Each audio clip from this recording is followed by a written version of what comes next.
Heiko Rannula, täna oli küll BC Kalev Cramo parem, aga kindlasti teil kurvastamiseks põhjust ei ole ja tuleb ikkagi öelda palju õnne, hooaeg kokkuvõttes oli ju igati edukas. Ja loomulikult, eks peale kaotatud mängu ikka on raske niisugust esmast emotsiooni üles leida, aga muidugi, kui nüüd reaalselt võtta, siis eks see hõbe on ju tänasel päeval ikkagi lagi ja sellega tuleb rahul olla. Kui võtta veel tänane mäng kokku, mis siin määravaks sai, ütleme eelkõige teisel poolajal, et esimene poolaeg oli veel päris võrdne mäng, seal Maksuuni oli suurepärases hoos ja ütleme rünnakul siis eelkõige teid mängus hoidis, aga teine poolaeg ikkagi selgelt täna Kalev Cramole. No ütleme nii, et ega meil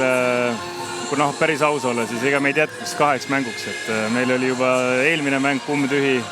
täna me veel Edoni peal ratsutasime siin pool aeg ära, aga ma ütleks, et täna näitasid Kalevi 3 legionäri klassi ka, et olid rünnakul ülikindlad ja müts maa selles suhtes, et proovisime nii ja naa, aga täna enam jalgu ei jätkunud, et kaitses seal ees püsida ja ega siin kahtlust ei tekkinud, jah. Aga mis võib-olla kõige rohkem ikkagi rõõmu tegi sel hooajal, et teile kuulus tegelikult siin lõpus väga palju eriauhindu, parim noormängija Hugo Toom, Kasper Suurorult tegelikult viimases 2 mängus väga tubli esitus. Jaa, ega ma arvan, et enamik meie meeskonnast individuaalselt tegid sammu edasi, et eks see ju lõppkokkuvõttes eesmärk ongi et neid kõrgemal tasemele saada ja me tegime tegelikult väga stabiilse hooaja kokkuvõttes, et meistriliigas ma arvan, ega meil sellist perioodi väga ei olnudki, et me oleks seal suures mõõnas olnud, et tulid jah üksikud seal kehvad mängud sisse, aga ma arvan, et selle koosseisuga, mis meil oli ja arvestades ka neid koroona asju, et me olime hästi stabiilsed ja püsisime ka terved, eks ikka on õnne ka vaja, aga ma arvan, et suures pildis võib rahule jääda. Ütlesid, et teid jätkus 2 mänguks, aga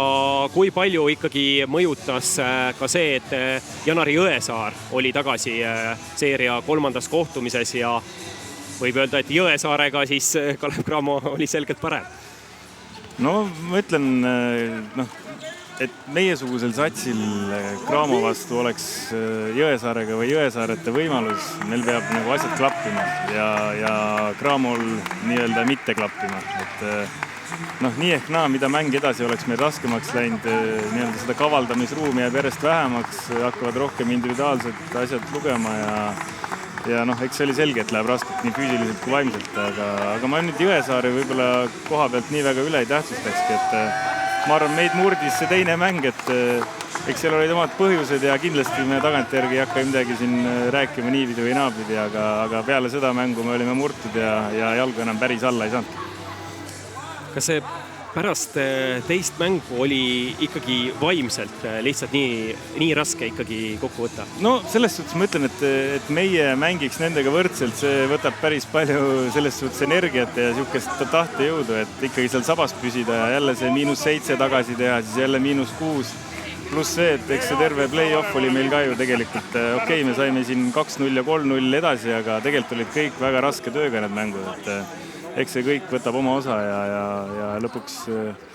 ma arvan jah, et teine mäng oli meie viimane jõupingutus ja 3. mängus, nad said juba kindluse kätte ka, eelkõige Kiinja Lewis ja Toomas oli tegelikult ka terve seeria stabiilne. Aga igal juhul aitäh selle suurepärase hooaja eest, fännid on kindlasti rõõmsad ja luban siin nüüd tähistama. Aitäh!